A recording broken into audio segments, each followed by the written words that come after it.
curso de gestión de proyectos para MIPES. En esta oportunidad vamos a tocar la unidad 3, que bueno, trata los temas de gobernabilidad del proyecto, equipo del proyecto, y al final vamos a tocar el tema de ciclo de vida del proyecto y fases del proyecto.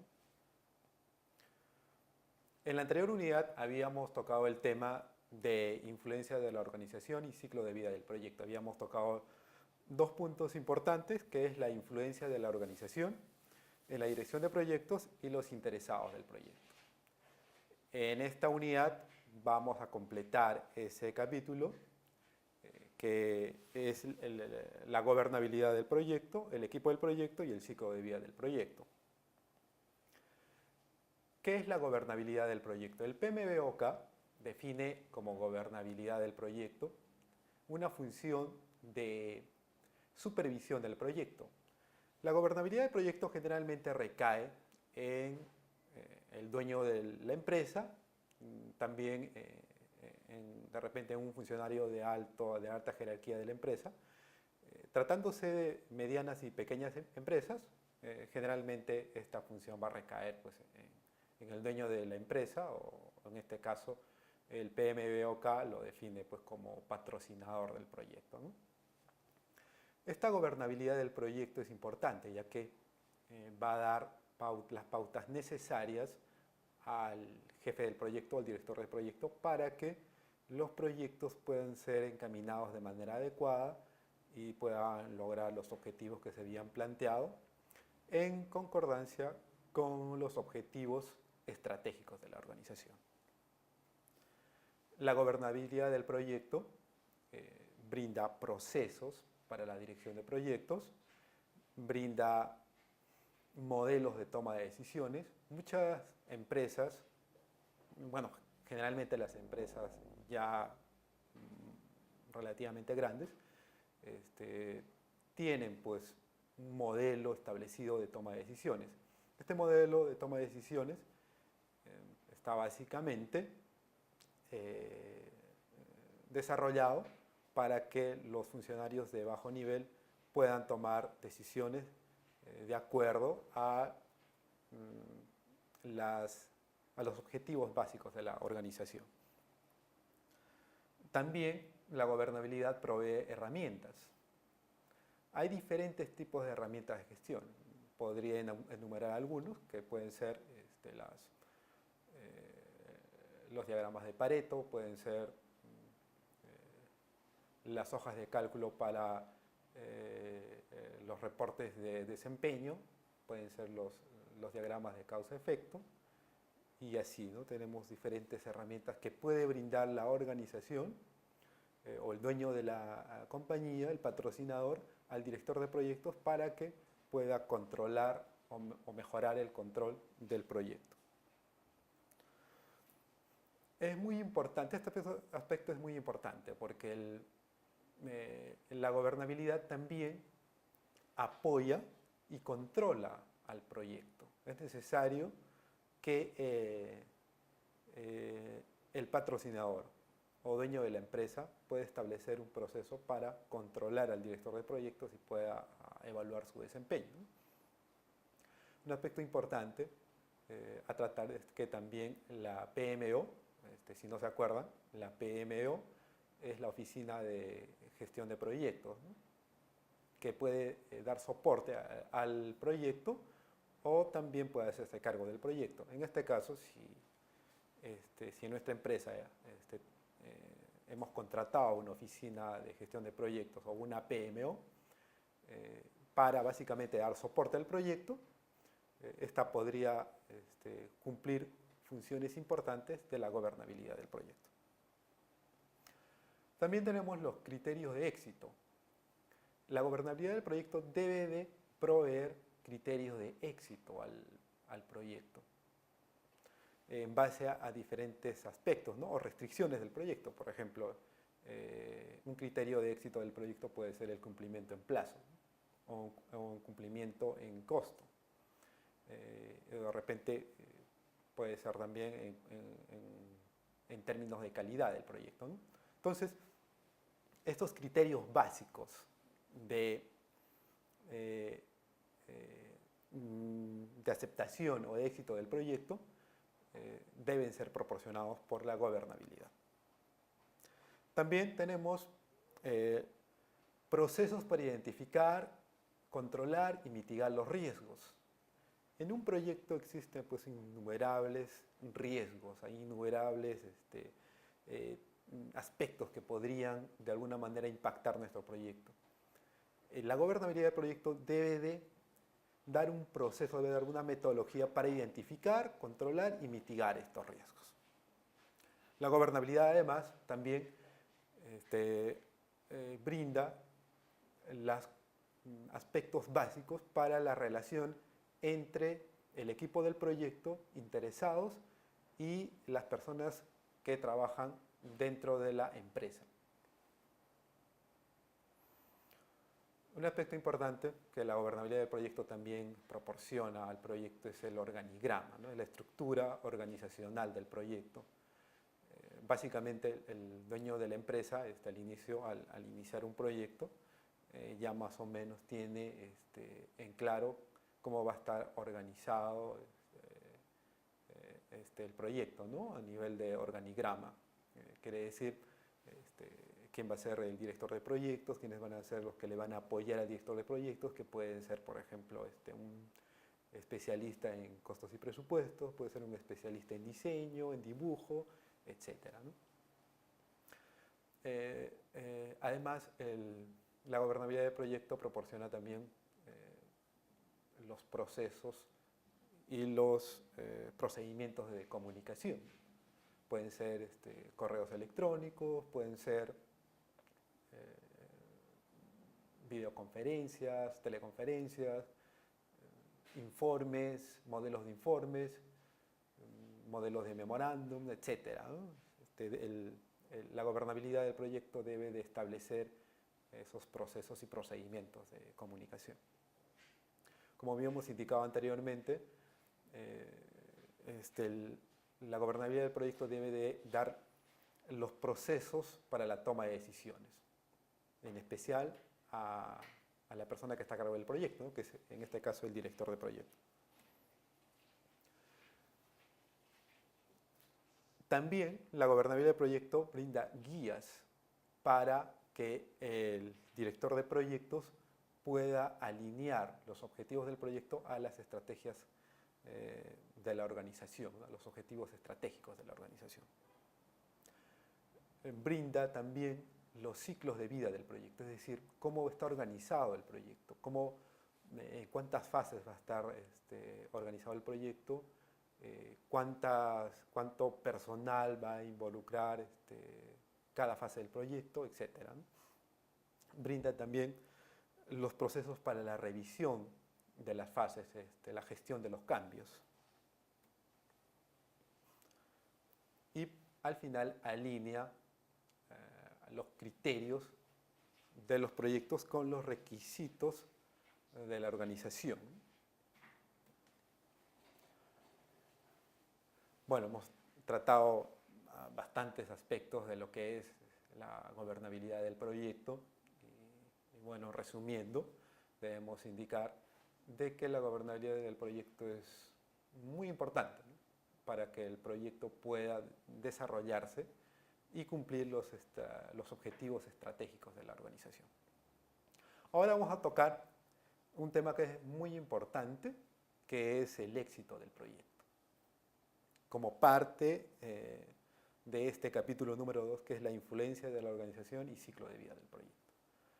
El éxito del proyecto, básicamente, en términos del PMBOK, es que el proyecto pueda concluir dentro de las restricciones establecidas por el PMBOK, ¿no? Que es tiempo, costo, calidad, recursos, riesgo, ¿no? Si todos estos requisitos son debidamente administrados, se puede decir que nuestro proyecto ha llegado a un grado de éxito adecuado, ¿no? Otro aspecto importante para tener éxito en el proyecto son las pruebas.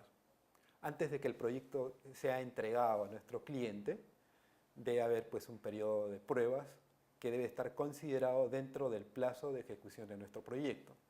Es muy importante este periodo de pruebas, ya que en este lapso de tiempo se van a identificar diversos requerimientos adicionales que de repente no se habían considerado en la planificación inicial del proyecto.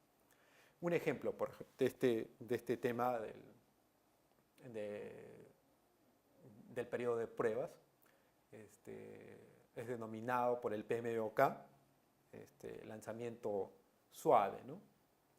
O sea, ese periodo de pruebas el PMBOK lo denomina como lanzamiento suave. Es necesario saber estos términos, ya que si ustedes quieren conseguir la certificación de PMP del PMI,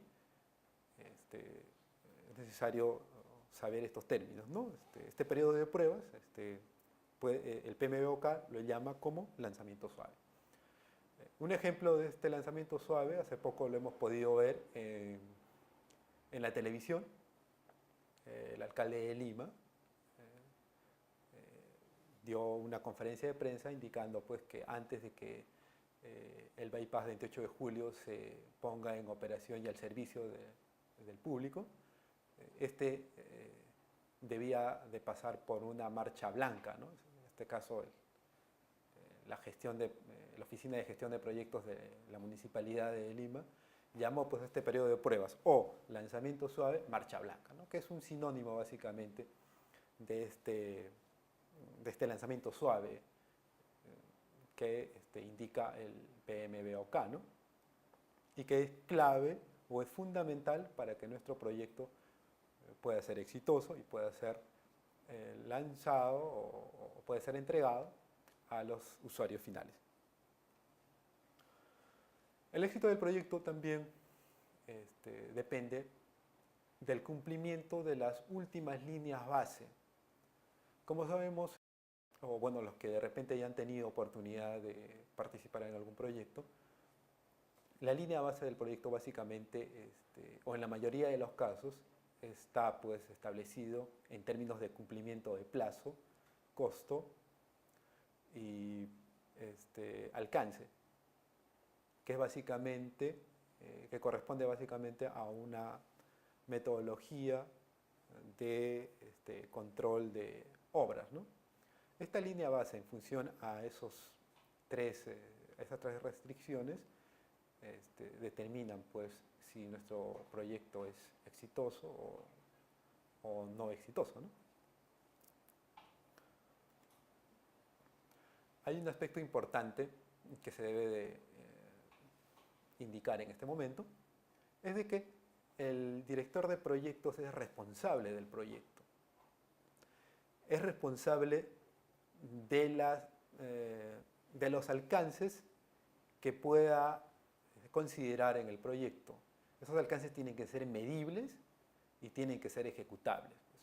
Entonces, si los alcances no son medibles y no son ejecutables, el proyecto se torna difícil y eso puede generar pues, un proyecto defectuoso o de repente un proyecto sin éxito, ¿no? Y eso es lo que no se quiere. El PMBOK con sus herramientas de gestión lo que trata pues es garantizar el éxito del proyecto. Luego pasamos a otro capítulo del PMBOK. El siguiente capítulo de este tema es equipo del proyecto, ¿no? ¿Qué es el equipo del proyecto para el PMBOK? Son todos aquellos que están involucrados con el proyecto, desde el director del proyecto, el equipo del proyecto y el equipo de gestión del proyecto. El equipo de gestión de proyecto está constituido por diversas personas, con diversas capacitaciones, diferentes habilidades, e incluso este equipo de proyecto puede estar ubicado en diferentes ciudades, dependiendo de la clase de proyecto que estemos ejecutando. Hoy en día, por ejemplo, se está poniendo, digamos, de moda el que algunos proyectos puedan ser ejecutados de diversas partes del mundo, ¿no? Por los avances tecnológicos, ¿no? En este momento ya el Skype, las videoconferencias están siendo cada vez más populares y más al alcance de la población, y de esa manera pueden ejecutarse proyectos, ¿no? No necesariamente en una oficina central, sino en diversas oficinas o en diferentes lugares, incluso alrededor del mundo.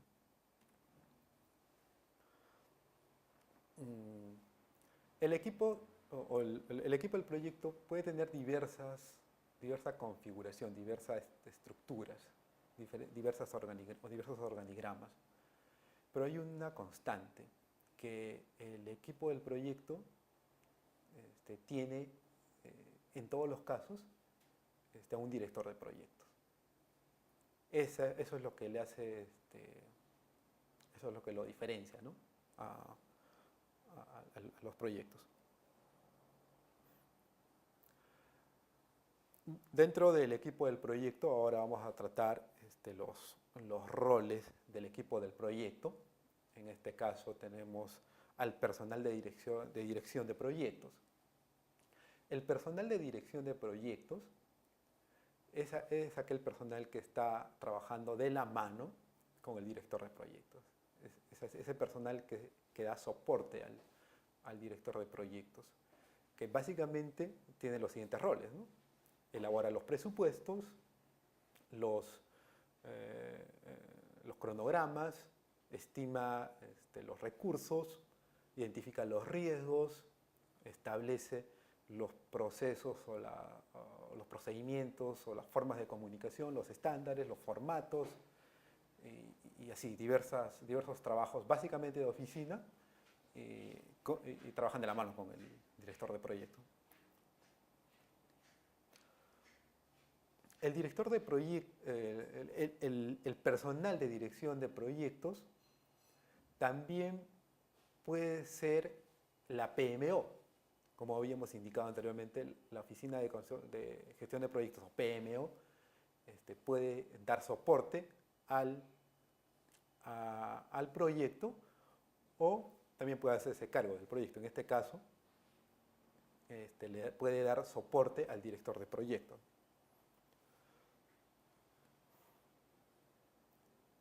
Aparte del personal de dirección de proyectos, tenemos el personal de proyecto, el personal del proyecto. El personal del proyecto básicamente es aquel personal que va a hacer los trabajos en campo, es decir, es aquel personal que va a ejecutar los trabajos y va a hacer realidad el proyecto. Que pueden ser, por ejemplo, si yo tengo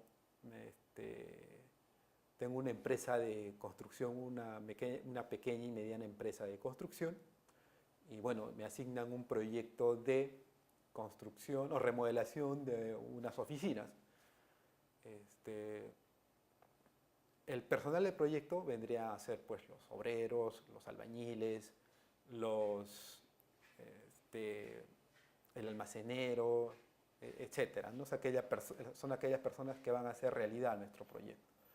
En cambio, en este mismo ejemplo de la microempresa que yo tenga y que esté asignada a un proyecto de remodelación de oficinas, el equipo de dirección de proyectos será pues las personas que van a hacer el presupuesto, van a elaborar el cronograma, van a estimar los riesgos de este proyecto. Más o menos para que se tenga la diferencia, ¿no?, de qué es el personal de dirección de proyectos y qué es el personal del proyecto. Luego tenemos a los representantes del usuario o del cliente. Los representantes del usuario o del cliente son aquellas personas que generalmente son contratadas por nuestro cliente, ¿no? En este caso, por ejemplo, de que nosotros hayamos sido asignados en la remodelación de estas oficinas, el cliente que nos ha contratado, pues generalmente, o se estila, contrataría pues a un supervisor que pueda controlar nuestros trabajos y al final dar la conformidad o recepcionar los entregables de nuestro proyecto, ¿no? o las actividades que vayamos a hacer dentro de este proyecto de remodelación y ampliación de oficinas. Parte del equipo del proyecto también son los vendedores. Bueno, es un término un poco raro, pero el PMBOK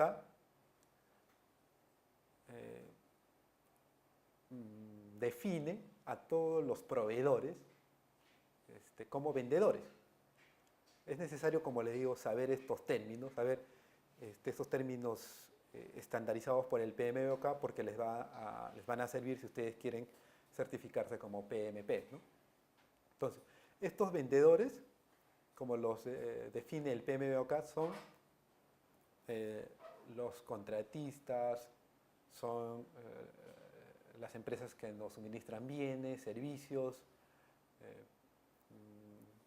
y así, ¿no? Etcétera. Son todos los proveedores de nuestro proyecto, que el PMBOK los define como vendedores, ojo. Como parte del equipo del proyecto y los roles del equipo del proyecto, también tenemos los miembros de empresa socio. Estos miembros de empresa socio van a ser parte de nuestro proyecto cuando nuestro proyecto está ejecutado no solamente por nuestra empresa, sino va a estar ejecutado por empresas, con empresas con las que nosotros nos vamos a asociar para hacer realidad un proyecto. Entonces, estos miembros socios van a tomar pues, ciertos roles en nuestro proyecto con el fin de mejorar las coordinaciones entre las empresas y poder gestionar de manera adecuada el proyecto en caso haya unión o consorcio con una empresa, ¿no? También tenemos los socios de negocios como parte del equipo del proyecto. Los socios de negocios son aquellas empresas, básicamente empresas, que nos van a ayudar en aspectos clave, ¿no? Que pueden ser, por ejemplo, la capacitación. Digamos, yo tengo una empresa contratista, una pequeña y mediana empresa contratista de ejecución de obras. Podemos contratar a una empresa especialista en herramientas de gestión. Entonces, esa empresa se convertiría ya en nuestro socio de negocio, ¿no? Porque nos van a apoyar básicamente en la gestión. También puede haber, así como esa empresa de capacitación, puede haber empresas de certificación, ¿no? Tales como ISOs, OSHAs, etc., ¿no? Esas vendrían a ser nuestros socios de negocios, ¿no? Así los define el PMBOK en todo caso. Bueno, luego de tratar el equipo del proyecto y los roles del equipo del proyecto, vamos a pasar al tema de composición de los equipos del proyecto. ¿Cómo se componen los equipos del proyecto? Básicamente los equipos del proyecto varían, pues, dependiendo de la cultura de la organización, de la empresa, es decir, del alcance de nuestro proyecto y de la ubicación de nuestro proyecto. Tenemos pues equipos de proyecto dedicados. Los equipos de proyecto dedicados básicamente son aquellos proyectos, básicamente son aquellos equipos que están dedicados única y exclusivamente al proyecto. ¿Qué quiere decir? Que todos los integrantes de nuestro proyecto, todos los integrantes de nuestro equipo de proyecto están contratados única y exclusivamente para nuestro proyecto. No van a brindar soporte a otros proyectos ni a otras áreas de la organización. Básicamente, este equipo de proyectos dedicado, como habíamos hablado en la unidad anterior, en la unidad 2, en estructuras de la organización, este equipo dedicado pues, está relacionado con la estructura organizacional por proyectos, ¿no? O estructura proyectizada, básicamente, ¿no? Y tenemos también una composición de equipo de proyectos a tiempo parcial. A tiempo parcial son aquellos equipos de proyectos que están contratados part-time, ¿no? Medio tiempo, y que parte de su tiempo brindan a nuestro proyecto y parte de su tiempo pueden brindar pues, soporte a otras áreas de la empresa o a otros proyectos, ¿no? Generalmente están relacionados con la estructura organizacional funcional, como habíamos indicado en el capítulo 2. Hay que recordar eso. Y bueno, como sabíamos, o como se supo en la anterior unidad, entre la organización funcional y la estructura organizacional por proyectos, tenemos pues las matriciales, ¿no? Las matriciales en este caso pueden tener personal a tiempo completo o equipos de proyecto dedicados o también a tiempo parcial, ¿no? Entonces hay una mezcla de esas dos estructuras.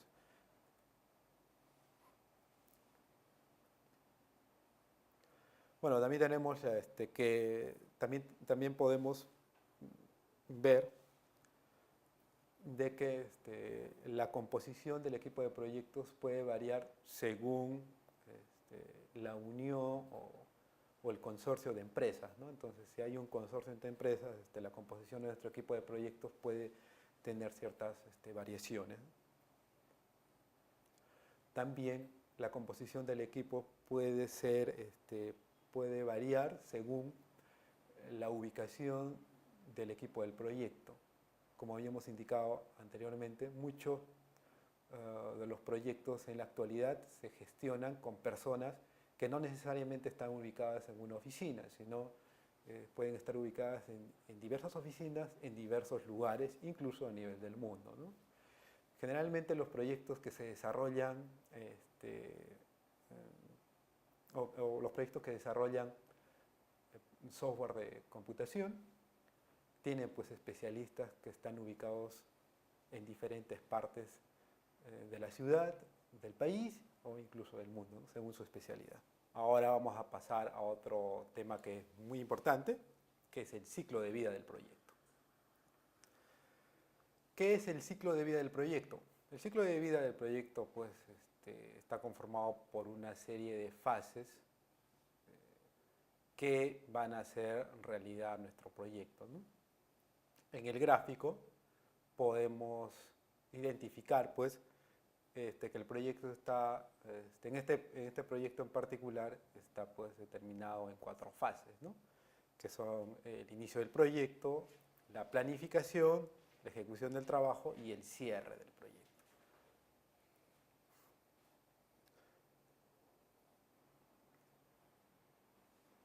Las fases del proyecto generalmente tienen pues diversos nombres, ¿no? Tienen diversas actividades dentro de cada fase y bueno, estas están organizadas de acuerdo a las necesidades de gestión y control del proyecto.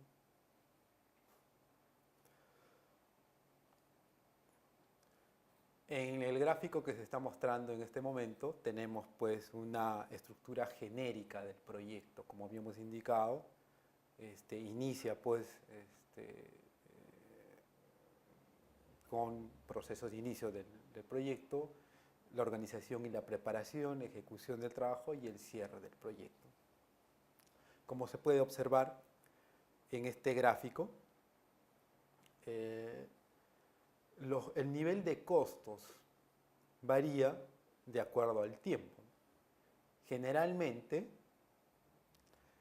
en los proyectos, el nivel de costos al inicio del proyecto es menor y se va incrementando de manera, de acuerdo a lo que se desarrolle pues, el proyecto, ¿no? En la etapa inicial es mínimo, en la etapa de planificación se incrementa relativamente y en la fase de ejecución los costos llegan a su nivel más alto y luego van bajando en la etapa de cierre. No se debe de confundir el ciclo del proyecto con los procesos de dirección de proyectos. Si retomamos en los capítulos anteriores, los procesos de la dirección de proyectos son 5, ¿no? Que es los procesos de inicio, planificación, ejecución, seguimiento, control y cierre, son 5. El ciclo del proyecto puede tener diversas fases. Generalmente, un ciclo del proyecto está pues identificado en el gráfico que estamos mostrando, que está pues compuesto de inicio del proyecto, organización y preparación, ejecución del trabajo y cierre. Son 4 fases, ¿no? Pero es genérico, no necesariamente debe ser como está en el gráfico. Aparte, en el gráfico que estamos mostrando, también es necesario indicar que no necesariamente el nivel de costos al inicio del proyecto necesariamente tengan que ser mínimos.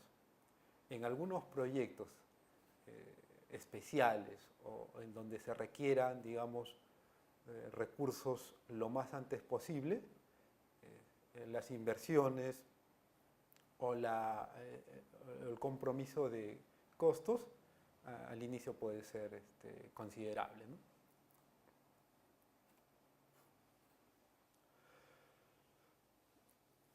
También tenemos que decir que tenemos que tener en cuenta el proyecto o en dónde está ubicado nuestro proyecto dentro del ciclo de vida del producto.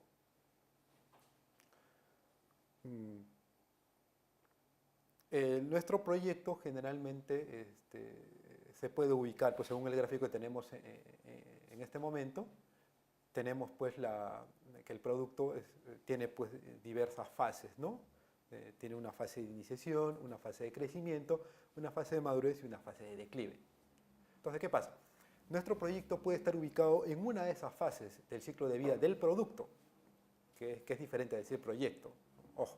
Entonces, si nuestro proyecto está ubicado en la fase de crecimiento de nuestro producto, generalmente pues, estos proyectos tienen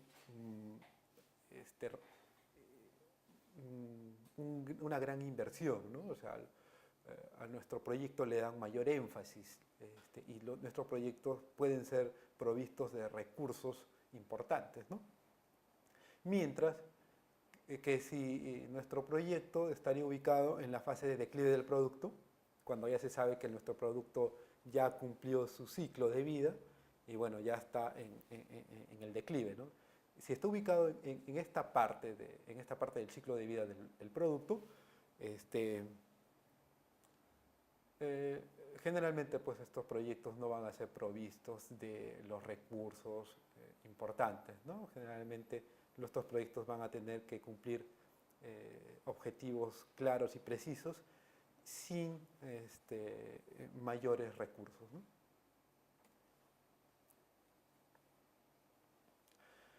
En el gráfico, como habíamos indicado anteriormente, pero en este caso básicamente hablando de personal,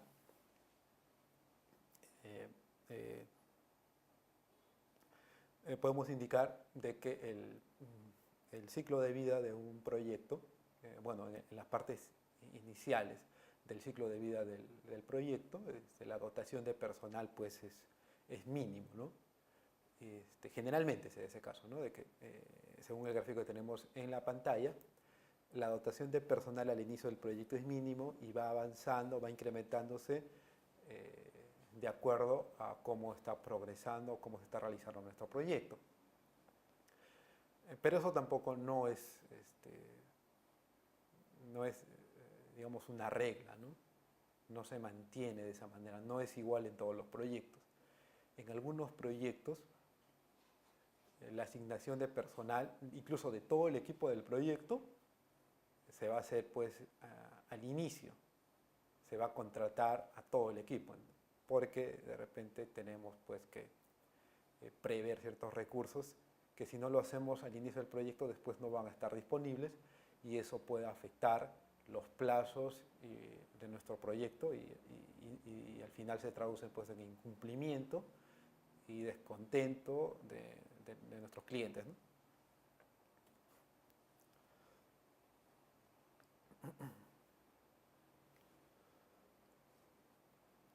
Bueno, en el siguiente gráfico tenemos un gráfico del ciclo de vida del proyecto en función a los riesgos e incertidumbres. Generalmente, y esto sí es una regla, se tiene pues que al inicio del proyecto los riesgos y las incertidumbres en la mayoría de los proyectos que podamos emprender nosotros van a ser pues altos. El desconocimiento, las incertidumbres, los riesgos son muy altos al inicio del proyecto y van minimizándose, van decreciendo conforme el proyecto se va desarrollando a lo largo del ciclo de vida. Mientras tanto, lo contrario pasa en la gestión de los cambios o el costo de los cambios. ¿Qué pasa? El costo de los cambios, si se presentaran cambios al inicio del proyecto, estos cambios o errores que podamos haber cometido dentro del proyecto al inicio, los costos de estos cambios son mínimos al inicio del proyecto. Y estos costos se van incrementando de manera como el proyecto se va desarrollando a lo largo de su ciclo de vida, ¿no? Esto quiere decir que corregir un error al inicio del proyecto es más económico que corregirlo al final del proyecto. Entonces es muy importante que tener en cuenta ese aspecto. Concluyendo el tema del ciclo de vida del proyecto, ahora vamos a pasar a las fases del proyecto. Como habíamos indicado anteriormente, el ciclo de vida del proyecto está compuesto por fases, ¿no? Diversas fases, que generalmente son pues, la fase de inicio, la planificación, la ejecución y el cierre. Pero, ¿qué es una fase? ¿O qué son las fases? Es el conjunto de actividades que se hagan en un determinado proyecto para llevar a cabo una entregable, una actividad, ¿no? Del proyecto.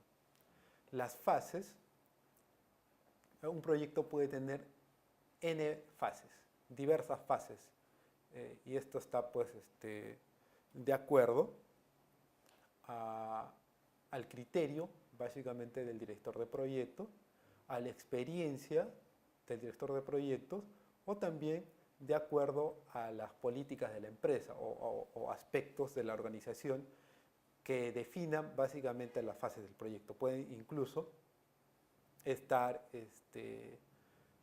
normalizada, ¿no? Muchas de las empresas hoy en día tienen pues guías y manuales de gestión de proyectos, ¿no? Que identifican claramente las fases del proyecto. Estas fases generalmente tienen pues una estructura lógica, ¿no? Por ejemplo, en la pantalla tenemos una estructura de un proyecto conformada en diversas fases, ¿no?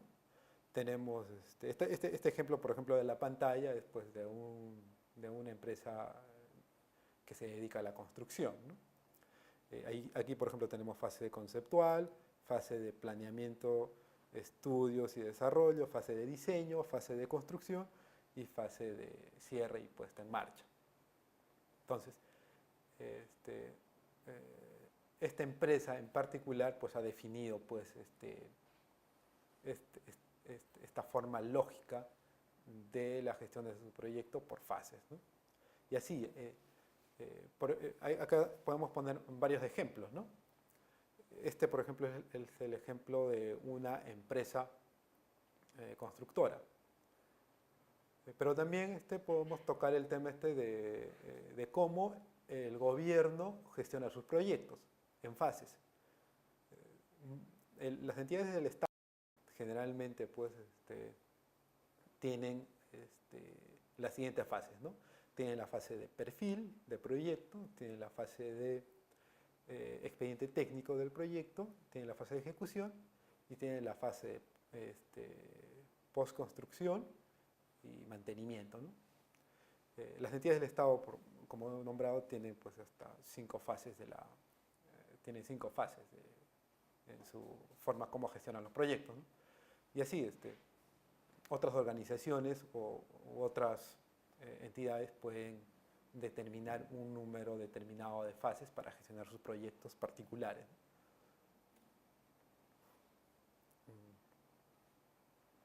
Es necesario indicar de que cada fase de un proyecto, en este caso de este ejemplo de una empresa constructora, debemos indicar de que, por ejemplo, en la fase de diseño se van a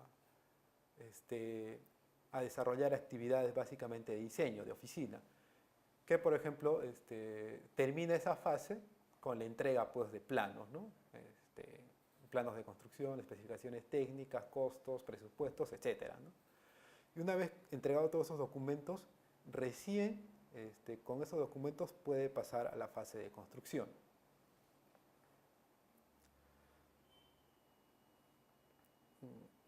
Es necesario indicar también que cada una de estas fases de este proyecto, por ejemplo, de esta empresa constructora,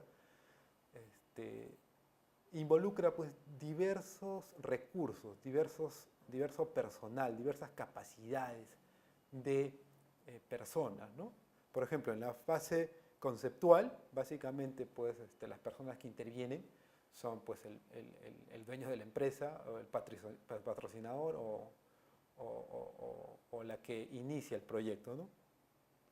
En la fase de diseño, por ejemplo, ya básicamente las personas que están involucradas en esta fase son pues, ingenieros, dibujantes, arquitectos, etcétera, ¿no? Y en la fase de construcción, los que toman protagonismo pues, son los trabajadores en campo, ¿no? Los obreros, los ingenieros, equipos, maquinaria, etcétera.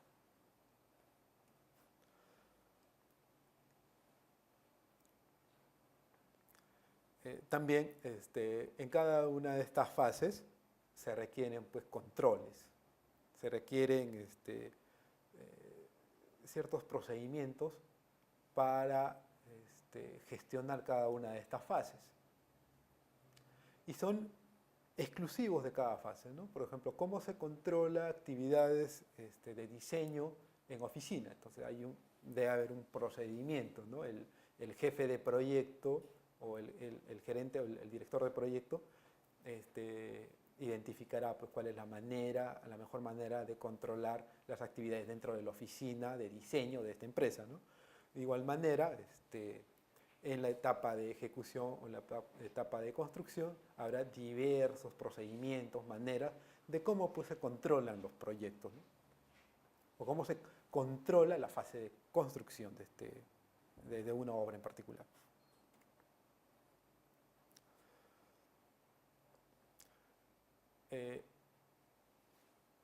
En esta serie de fases,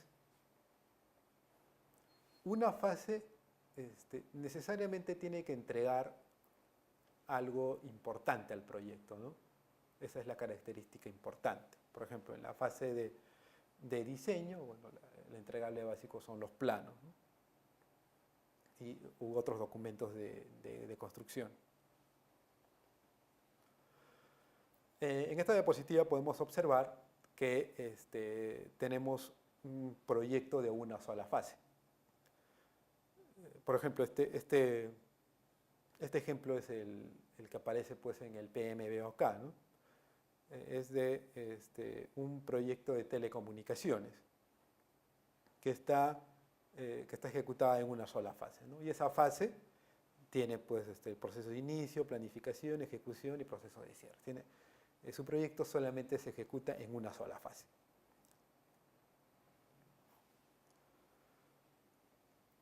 Como habíamos indicado anteriormente, muchas organizaciones establecen políticas de estandarización de fases. Algunas organizaciones identifican claramente sus fases de proyecto, ¿no? Que por ejemplo digamos, si tenemos un proyecto de de mejoramiento de una central, no sé, de un grifo, por ejemplo. Parte del proyecto de mejoramiento del grifo pues, es el desmontaje de tanques ya usados, tanques enterrados. Entonces, el gerente de proyectos podría pues, determinar fases de este proyecto, ¿no? Puede decir que de repente la primera fase de este proyecto va a ser, pues, va a ser el desmontaje de estos tanques y luego ya va a ser pues, la instalación de nuevos tanques. Entonces, puede, a criterio del director de proyectos, puede pues, dividir ese proyecto en dos fases, ¿no?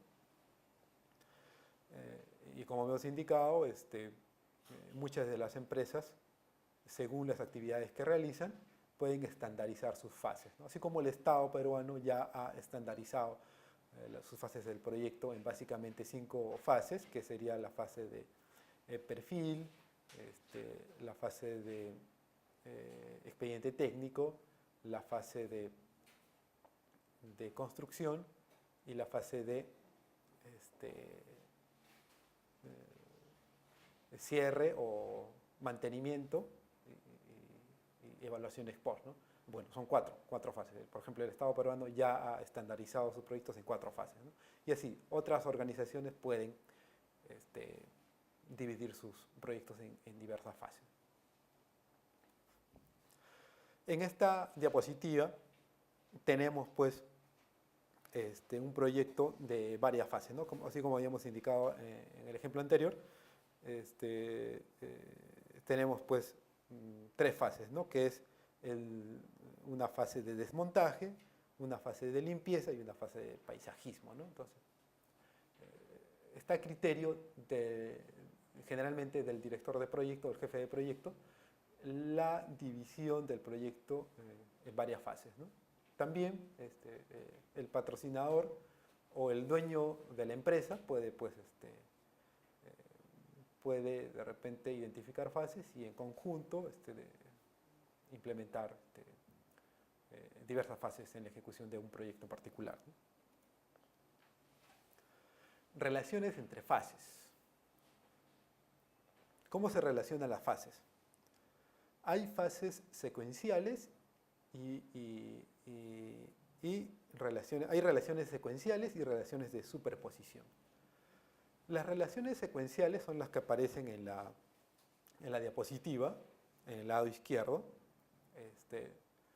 Y básicamente, como su nombre lo indica, son secuenciales, ¿no? ¿Qué quiere decir? Que las fases están claramente definidas y que no existe traslape entre fases. Eso quiere decir que una fase concluye y la otra fase subsiguiente recién empieza, ¿no? En cambio, en las fases, en las relaciones de superposición, las fases pueden traslaparse, pueden superponerse. Básicamente, se estila ese tipo de relaciones de superposición cuando se trata pues, de proyectos en los que los tiempos son apremiantes, ¿no? Cuando los proyectos se requieren lo más antes posible. Y bueno, como es sabido por todos, si se superponen ciertas fases del proyecto, en este caso, por ejemplo, de un proyecto de construcción, que va del diseño, construcción, instalación, adaptación al cliente, si se superpone, por ejemplo, la fase de diseño y construcción, se pueden presentar diversos riesgos, ¿no? Que deben ser identificados por el equipo del proyecto para que puedan ser gestionados de manera adecuada y no representen pues, un riesgo en la ejecución. Seguimos, tenemos otro ejemplo acá en la diapositiva, tenemos pues, un ejemplo de fases o de relaciones de secuencial, ¿no? Una relación secuencial de fases. En la siguiente diapositiva tenemos el ejemplo de la fase de superposición. Tenemos una fase de diseño y tenemos una fase de construcción que están superpuestas, ¿no?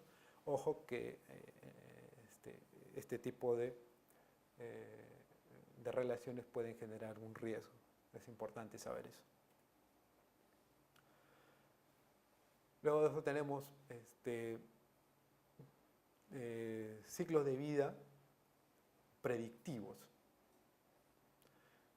¿Qué son los ciclos de vida predictivos?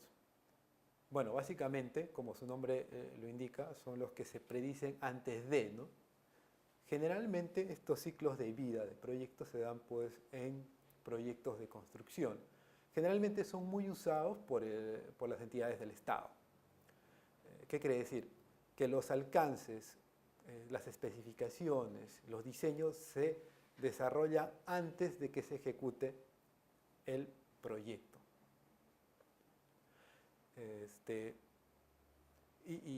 Bueno,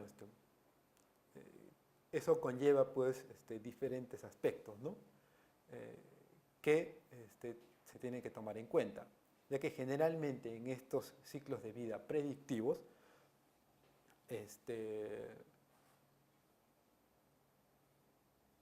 se pueden presentar cambios y estos cambios tienen que ser adecuadamente identificados y gestionados para determinar los impactos que puedan representar en el proyecto. Estos ciclos de vida pueden ser secuenciales o pueden ser superpuestos, como habíamos indicado anteriormente.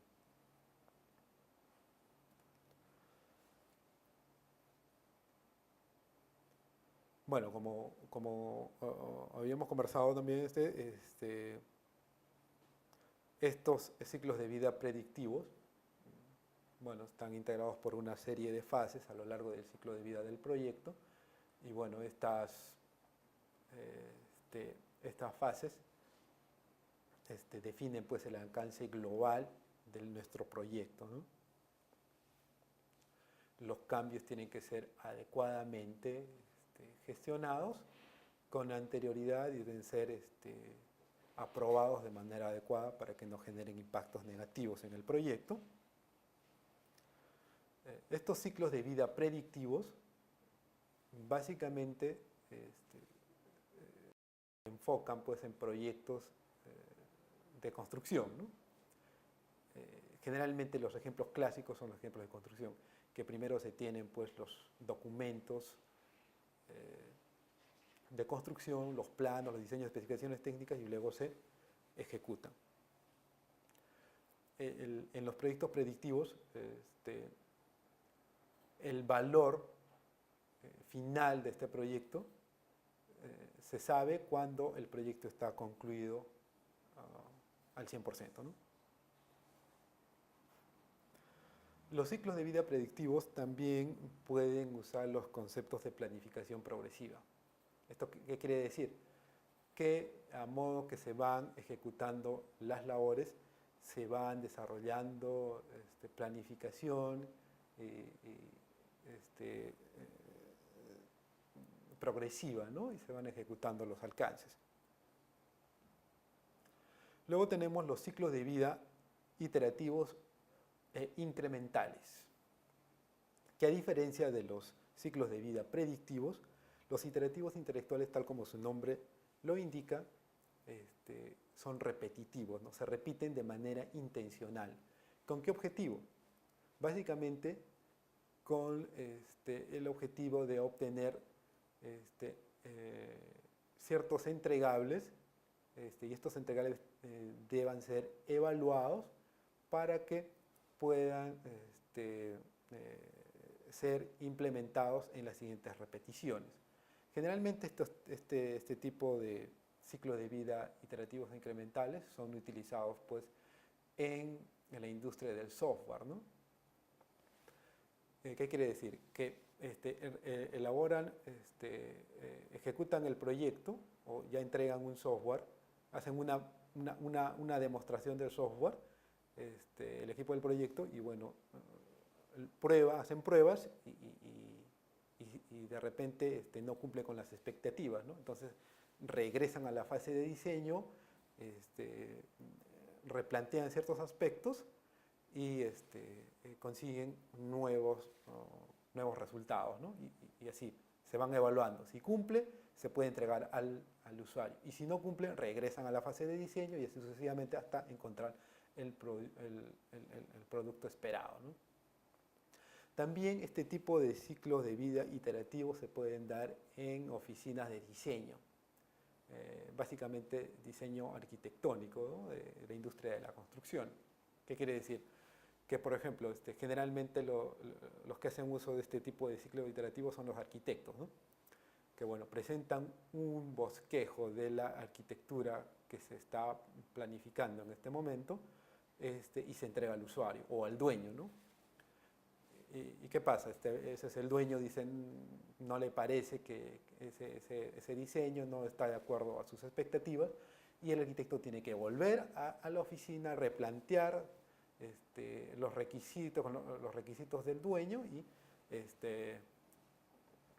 presentar un nuevo diseño de acuerdo a la retroalimentación que le haya dado el dueño de la compañía o el cliente.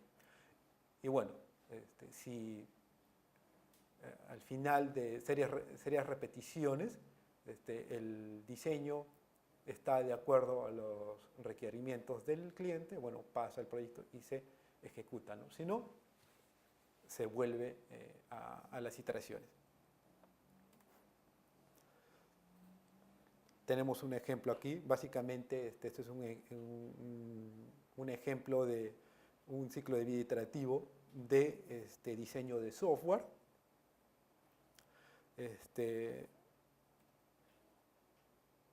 Y bueno, como ya hemos indicado, todas estas iteraciones generan entregables que son susceptibles a evaluación y que van a entregar productos para que sean evaluados con los usuarios.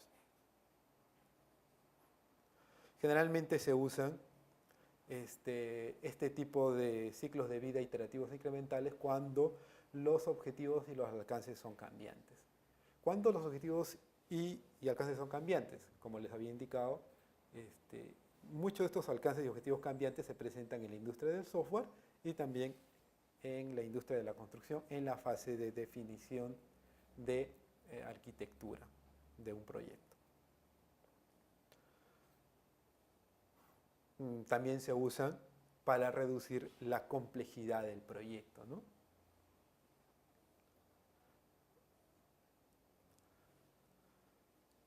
Son usados también en proyectos grandes. Por ejemplo, aquí en la diapositiva podemos ver un desarrollo de software que es un ERP, ¿no? Que ve varios aspectos de la compañía, como logística, ventas, ingeniería, etc. Entonces, un desarrollo de software para este tipo de software generalmente es un desafío grande, ¿no? Y es muy complejo. Entonces, en ese tipo de proyectos pues, se aplican los ciclos de vida iterativos o incrementales. También tenemos los ciclos de vida adaptativos. Los ciclos de vida adaptativos son aquellos similares a los ciclos de vida iterativos o incrementales, pero que varían en el tiempo que estos toman, ¿no? Generalmente estos ciclos adaptativos son llamados también métodos ágiles, ya que estos ciclos o estas repeticiones tienen un lapso de 2 a 4 semanas. Generalmente se dan pues, en proyectos pequeños, ¿no? Pueden ser, por ejemplo, como los anteriores ejemplos, ¿no? Del diseño arquitectónico de un edificio o una casa, o el diseño de un software pequeño. Que los ciclos puedan ser básicamente de 2 a 4 semanas, son bastante cortos, ¿no?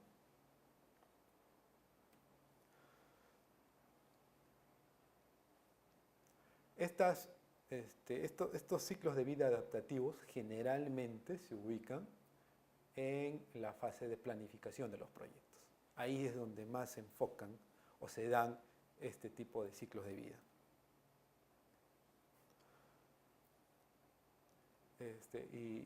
Y se dan o se usan básicamente cuando los objetivos son difíciles de encontrar, ¿no?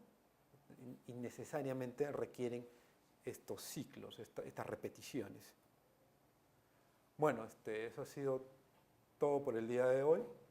Los espero en la unidad 4 de nuestro curso de gestión de proyectos para MIPYMES. Muchas gracias.